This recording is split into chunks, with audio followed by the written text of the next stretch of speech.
Abraham Lee Shakespeare was born on April 24, 1966, in Lakeland, Florida.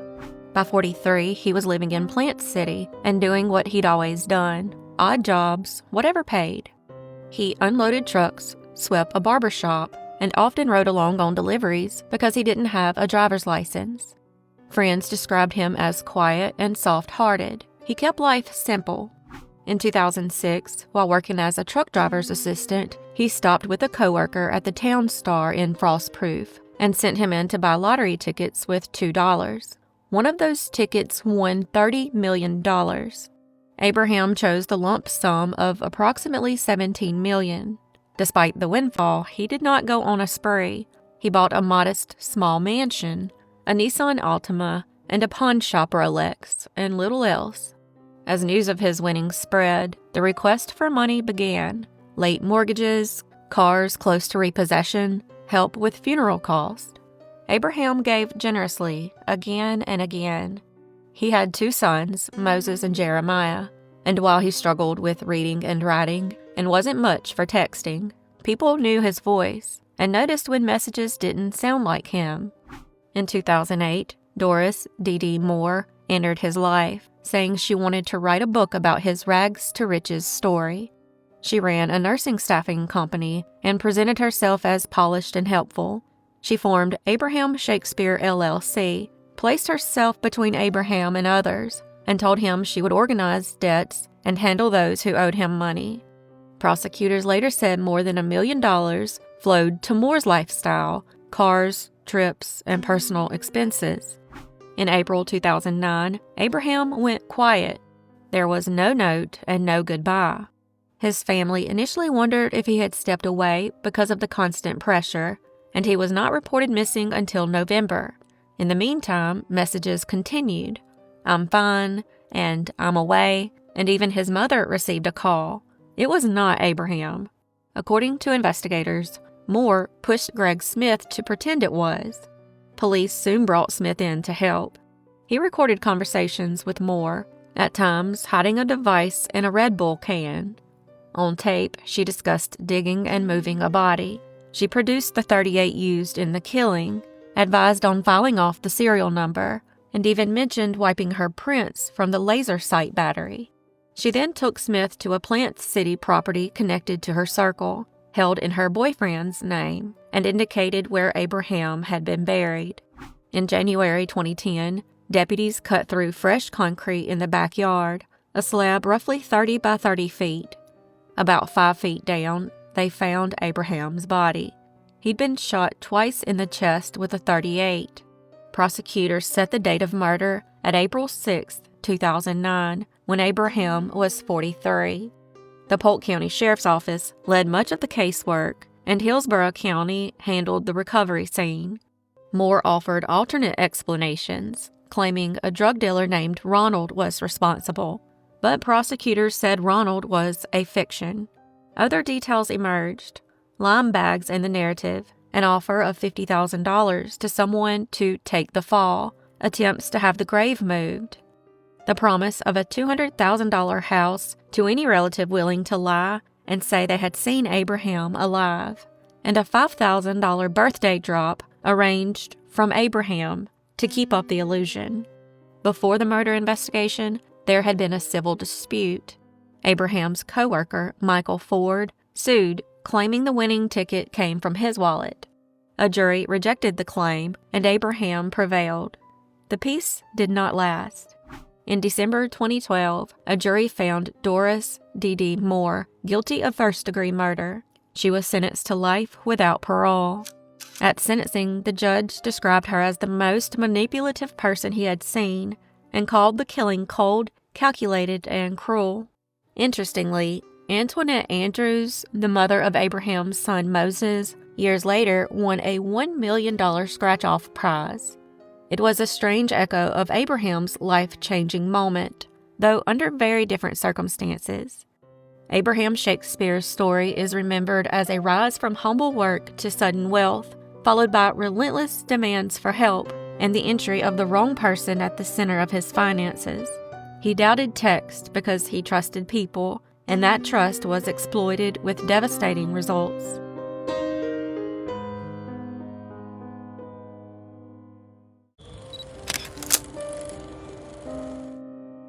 Cassie Jo Stoddart was born on December 21, 1989, to Anna Cicernos and Ronald Stoddart.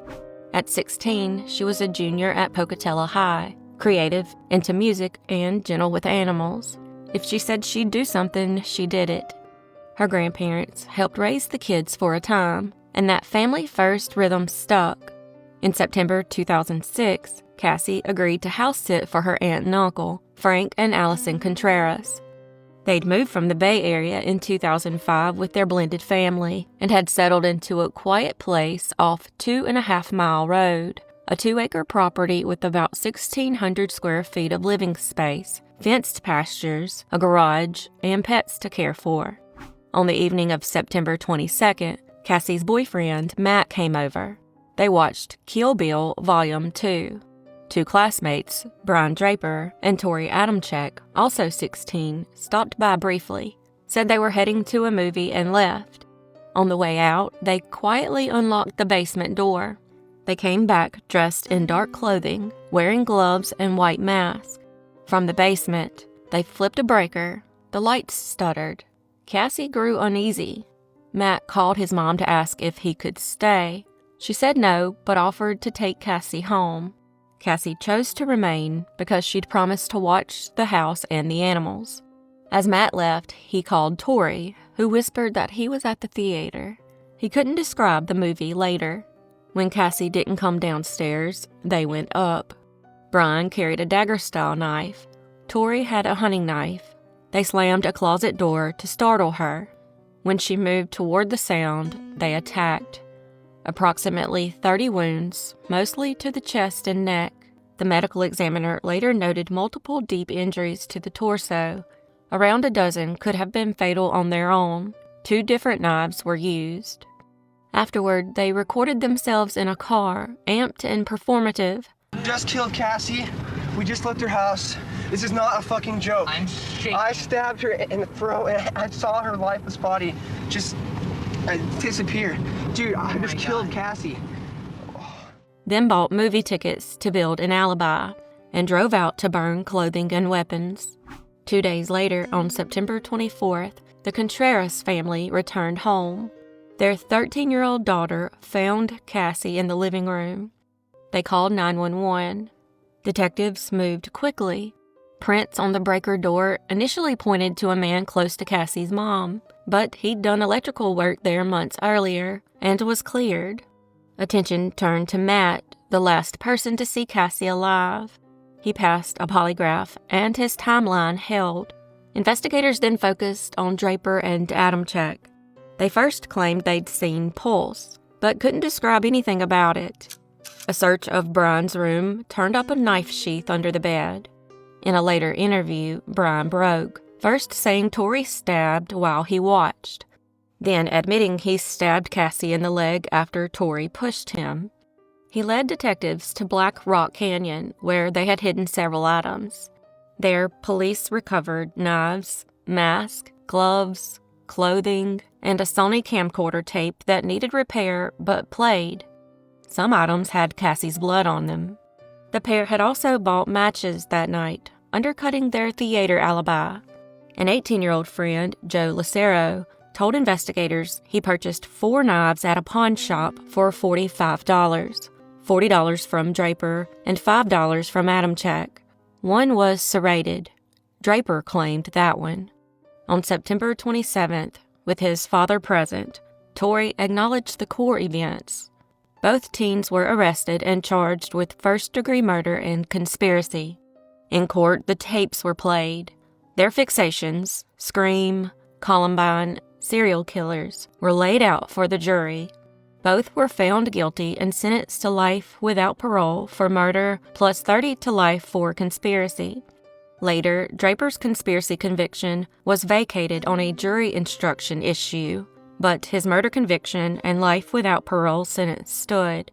Both remain incarcerated at the Idaho State Correctional Institute in Kuna. The impact on the homeowners was profound. The Contrerases had been in Idaho for just a year. Allison lost her job and fell into depression. Frank picked up a second job and began drinking. Their stepdaughter suffered a breakdown after reporting that she saw Cassie in the house. They listed the property and wanted out, but it took years to sell. For a period, Allison and their 12-year-old son stayed there without Frank while they waited for a buyer. Each appeal kept what happened alive inside those walls. Cassie's immediate family carried their own grief. Her parents, Anna and Ronald, had to rebuild around the absence. Her siblings, Andrew and Christy, grew up with a before and an after. Andrew has said it took years before they could even talk about it.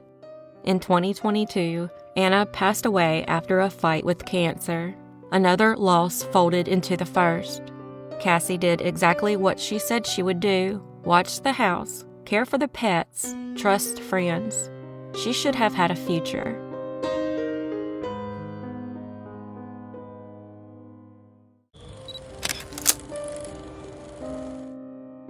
Heather Suzanne Strube was born on April 20th, 1984, to Mary and Buddy Allen. She grew up in Snellville, Georgia, graduated from Pocatello High, and split her college years between Auburn and Perimeter, working toward a business degree. By 25, she was living in Covington with her 18-month-old son, Carson. She worked as a florist. She was a hands-on mom, and as she and her husband, Stephen, moved through a divorce, they shared custody, structured, predictable, tense in the way these things can be. Sunday, April 26, 2009, was supposed to be routine. Heather drove to the Target in Snellville for the handoff. Same public lot, same time window. Stephen pulled in. They spoke briefly, and he buckled Carson into Heather's SUV. Witnesses saw him drive off. Heather turned back toward her driver's door. The day still felt ordinary. It wasn't. A figure in a dark wig and fake mustache stepped into her path, close enough to block the door, close enough to argue. Heather tried to sidestep toward the handle. The other person pushed the door closed. She called out for help to a passing motorist. Then a handgun came out of a black messenger bag and pressed to her forehead. One shot. The shooter turned and walked away, disappearing toward nearby storefronts as stunned bystanders reached for their phones. Early descriptions pegged the killer as a man. Later, as people replayed what they'd seen, and as a video circulated, more than one witness realized the gait and frame looked like a woman's. Police fanned out. A K-9 team picked up a trail and lost it. From the start, investigators believed the attack wasn't random. It happened in minutes, in full daylight, and hit at the exact moment when Heather would be separated from Stephen and standing beside her SUV. That pointed to planning, to someone who knew their custody routine. They interviewed the circle who knew about the weekly exchange, family, friends, anyone who might benefit from Heather being gone. Stephen was first up. He'd driven away before the shot, and his alibi that evening, car wash, then his girlfriend checked out. Even so, detectives kept the door open to the possibility of a murder for hire. A composite sketch of the disguised shooter went public, but didn't crack the case.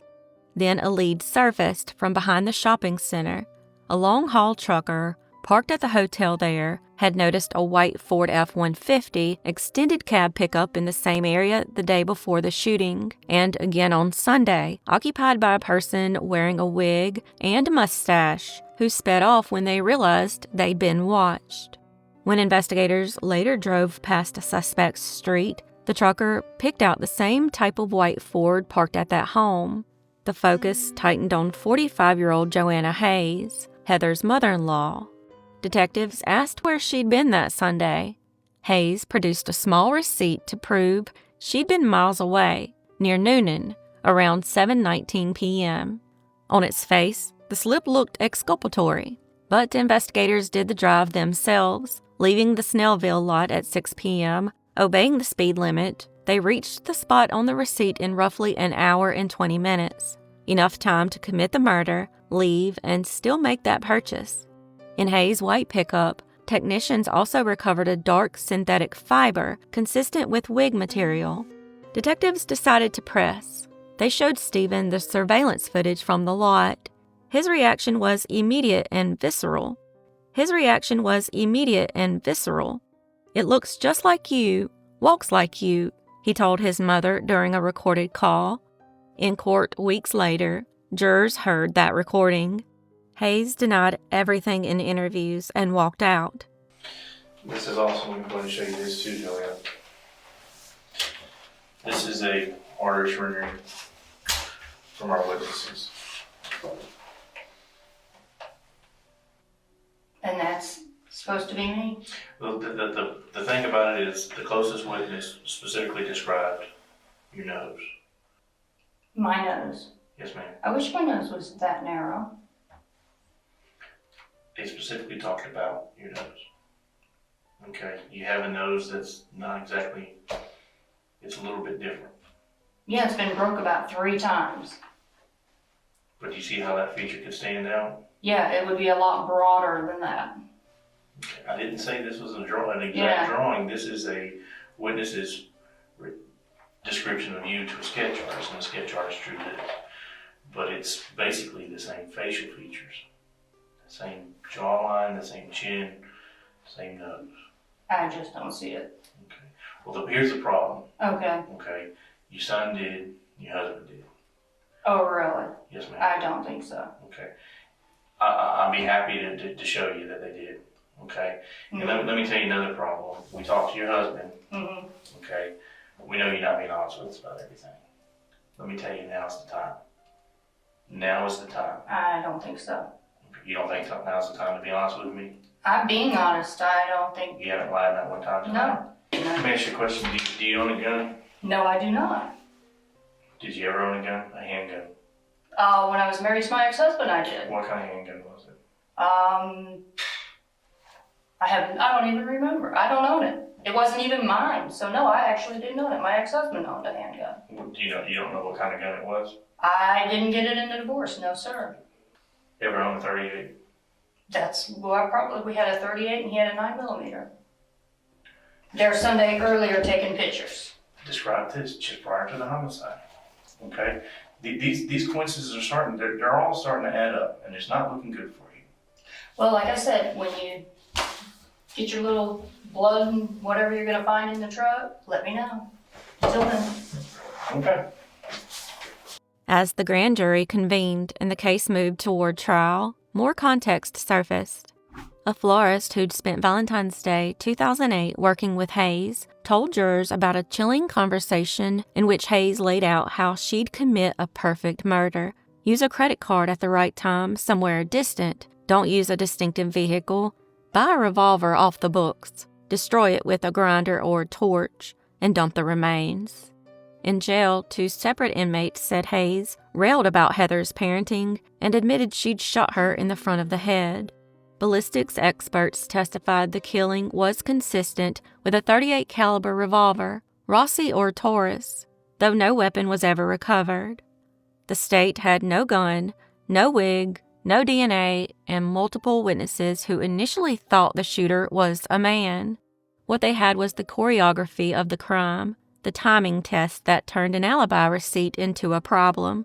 The trucker's identification of Hayes' white F-150, a fiber consistent with a wig, recorded calls that shook her own son, and testimony about motive centered entirely on Carson, on control, access, and family lines drawn far too tightly. On May 19, 2011, the jury found Joanna Hayes guilty of malice murder and related charges.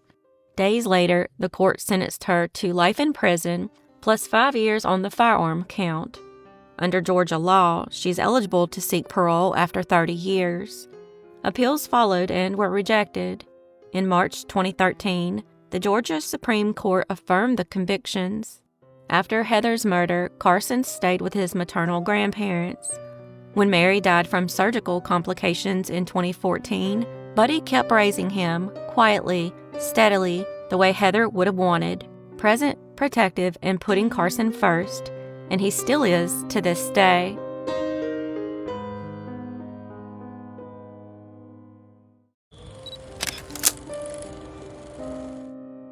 Jayna Troxel Murray was born on November 22, 1980, in Wichita, Kansas, to David and Phyllis Murray. By 30, she had moved from Houston to the D.C. area, living in Arlington, Virginia, and working just over the line.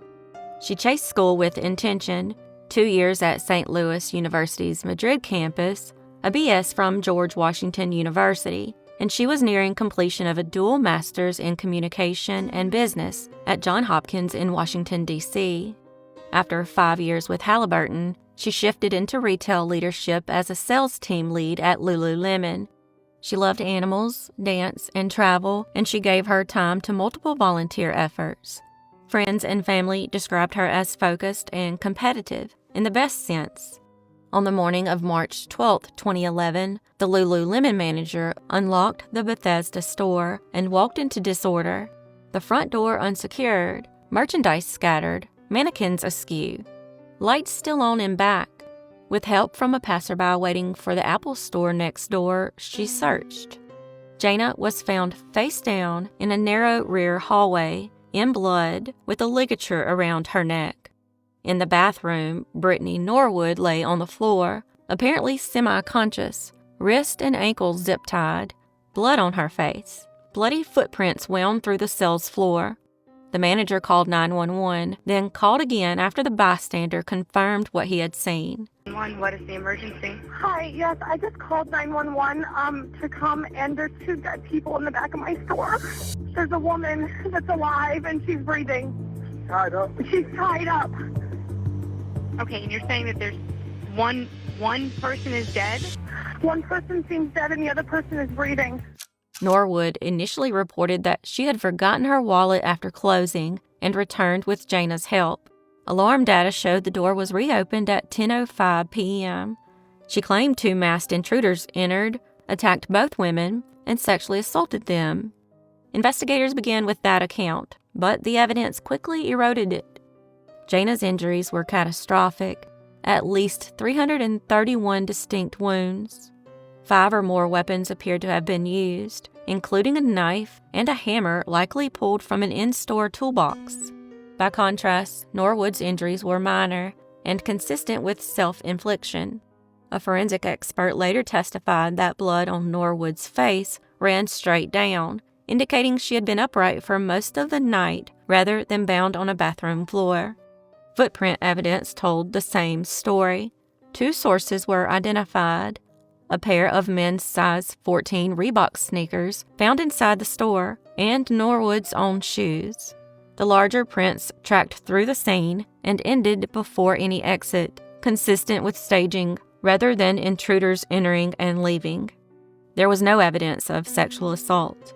Investigators concluded a cut in Jayna's pants had been made to create that impression. Employees at the Apple store next door reported hearing an escalating disturbance the night before, raised female voices through the shared wall. Surveillance from inside the Apple store showed staff pausing near that wall, while a nearby security guard listened to music through headphones. Detectives also found blood in Jayna's car. Lab work identified a mixture from both women. The vehicle was located 3 blocks away at a farmer's market. When questioned, Norwood acknowledged moving the car and said she had been forced to do so.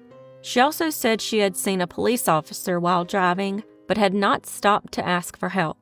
As the timeline settled, a likely motive emerged. After closing, Jayna and Norwood completed a routine bag check, standard loss prevention. Jayna found a pair of Lululemon pants in Norwood's bag and notified a manager to address it in the morning.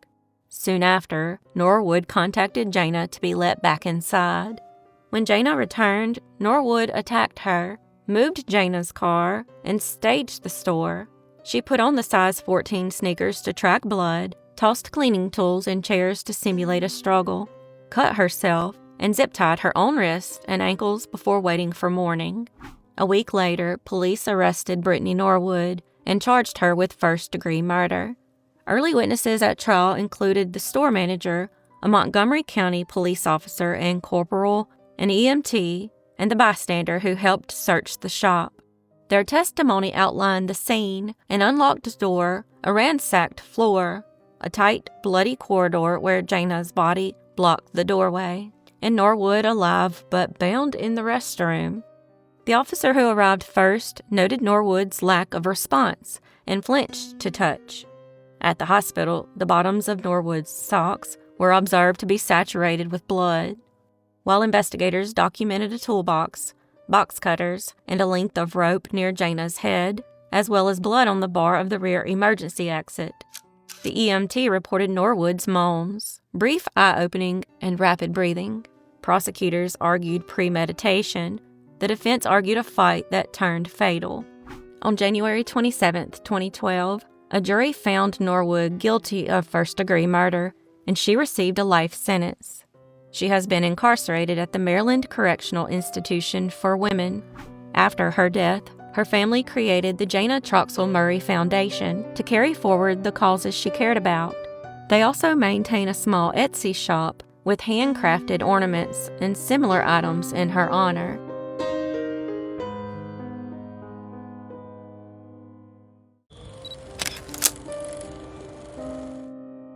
Reginald Antoine Coicou was born on October 4, 1991. By 24, Reggie had moved from Hialeah, Florida, to Fayetteville, Georgia, just south of Atlanta. He loved bodybuilding and reading, set goals, and most of all, worked security at the Blue Flame Lounge, a place friends said felt like family. The job meant risk and generous cash tips, so he carried a licensed .45.